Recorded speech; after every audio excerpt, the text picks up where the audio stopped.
For decades now, we've been told to turn off lights when we aren't using them, turn off the computer at night, and unplug any appliances when they aren't needed, all to save and conserve electricity.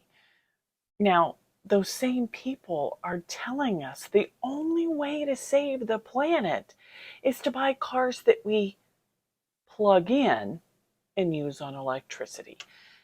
At what point do we finally understand what's really going on here?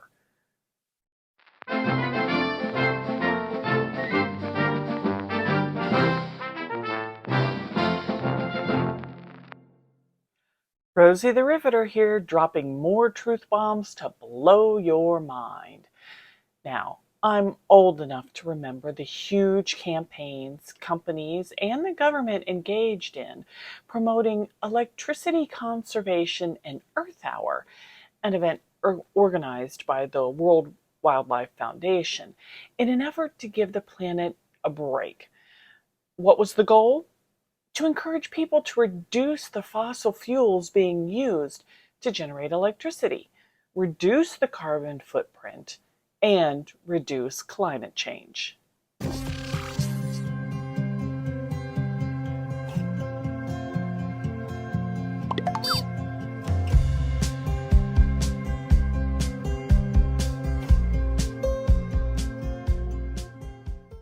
Now, I know it's been a long time since the last Earth Hour. It's been at least 5 whole months. But now those same environmentalists are not only encouraging, but pushing, and in many cases demanding, the country transition to electric vehicles. If leaving a few extra lights on is detrimental to the planet, what in the world are millions, if not billions, of cars and trucks going to do to our energy grid?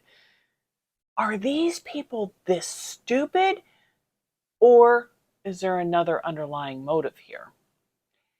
As I've discussed in previous videos, the energy generated to charge electric cars comes from the exact same place our lights are coming from, primarily from coal and natural gas.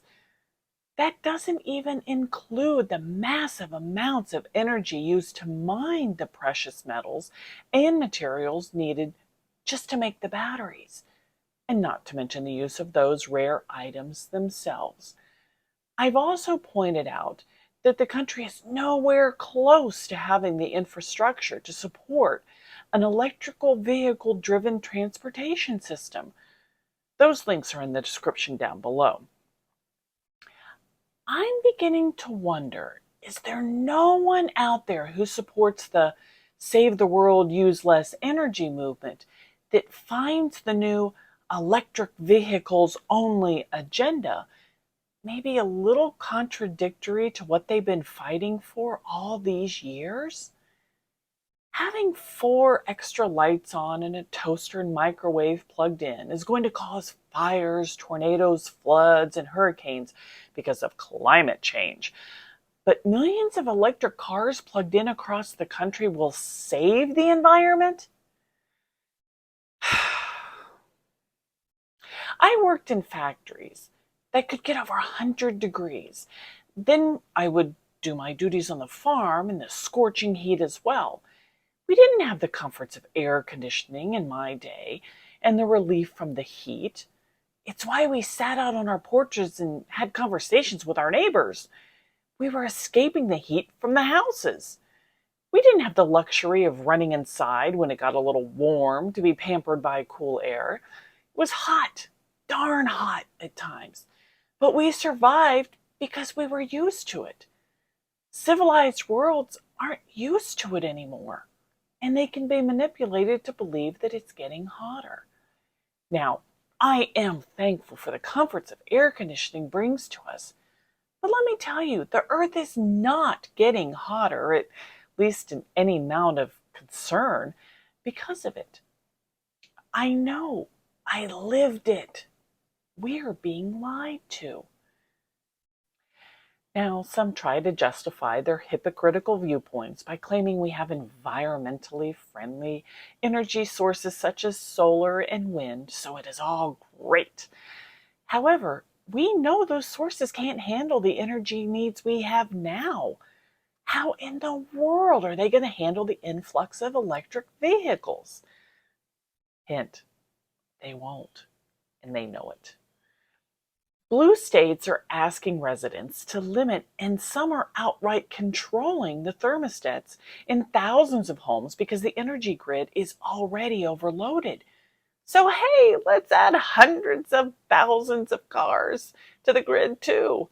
What could possibly go wrong? Well, let me tell you. Days after California announced their ban of new gas cars by 2035, the state then asked electric vehicle owners not to charge their cars during peak hours to prevent power outages. That's what can go wrong.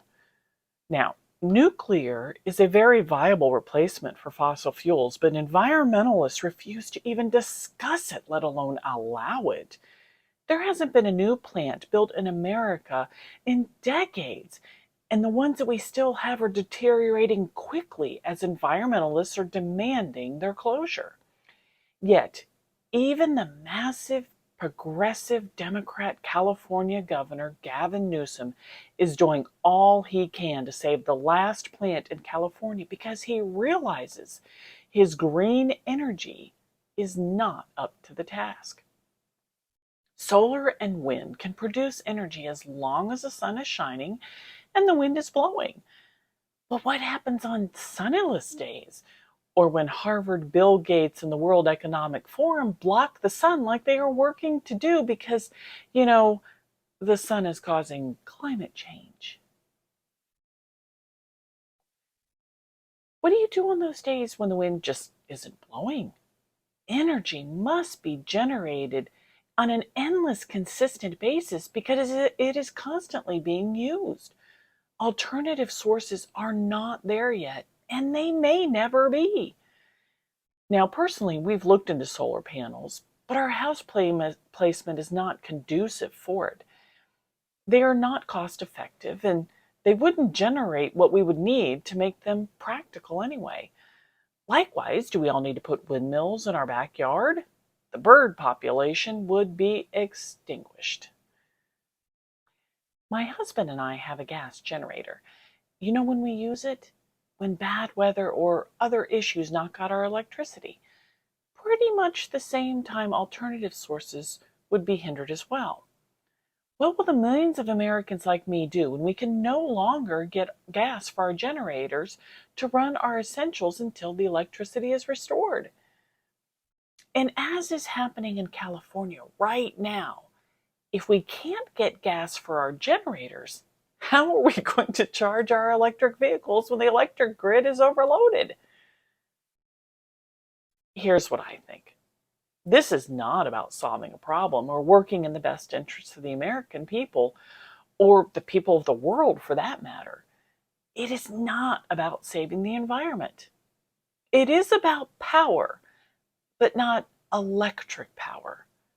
It is totally and purely about political power. The elites have it, and they want more of it. That's it. Full stop. Democrats proved this hands down with their recent Inflation Reduction Act. When you read the bill, you quickly realize it is just the Green New Deal with a pretty new name on it. Elitists reveal their hypocrisy and true agenda in their reaction to windmills being put in their own backyard, obstructing their view. Sacrifices for thee, but not for me. So what do we do about it? Well, we take the power back.